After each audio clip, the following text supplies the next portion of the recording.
अगर आप इस व्यक्ति के साथ में धोखा कर रहे हैं और आपको मैडम आपको विधिवत तरीके से अगर लिखित में वो आपत्ति बता रहा है, आप सरफेसी तो जानते ही हो 13(3)(a) क्या है। जब उस आदमी ने 13(3)(a) में ऑब्जेक्शन उठाया हुआ है लीगल नोटिस में, आपने उसका निराकरण किया, जवाब दिखाइए आप कहाँ नहीं मिला ना। हाँ। नहीं मिला तो जब सुप्रीम कोर्ट खुद कहती है कि 13(3)(a) का जब तक आप निराकरण नहीं कर सकते आप 14 का कंप्लायंस नहीं कर सकते। अब इसी जगह मैं आपको बताऊँ कि जब अगर ऐसा बैंक की तरफ से होगा, जैसा हुआ अगर बैंक की तरफ से आपका कोई रिप्लाई नहीं आया तो आपको DRT अप्रोच करना है। क्यों DRT जाएंगे? सरफेसी की प्रोसेस रुकवाने के लिए। आप पहले ये तो बताओ साहब कि सरफेसी के अंतर्गत आता है क्या ये केस है? ये केस नहीं, कौन सा? ये जो केस है जिसका आप कब्जा लेने आए हो, मैं सरफेसी के अंतर्गत क्यों जाऊंगा आप मुझे ये बताओ।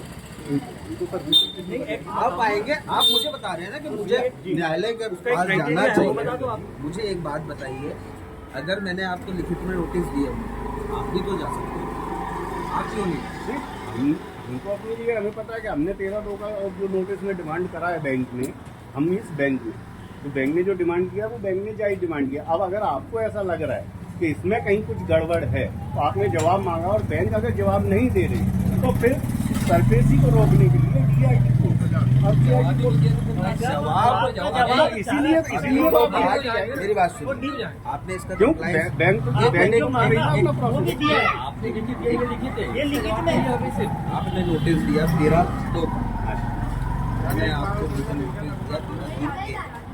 आप बात तो समझ, यहाँ कोई लड़ाई झगड़ा नहीं हो रहा है, विधिवत कानूनी बात है ना। आपने 13(2) मुझे समझ लीजिए आप राजेश, मैंने आपको विधिवत 13(3)(a) का एक नोटिस भेजा, बिल्कुल लीगल नोटिस है, धारा CPC धारा 80 CPC का है ना। इसमें जब जैसे आपने मुझे नोटिस भेजा मैंने भी आपको नोटिस भेजा, आपने मुझसे कुछ पूछा मैंने भी आपसे कुछ पूछा। अब आपने मेरा 13(3)(a) का निराकरण तो नहीं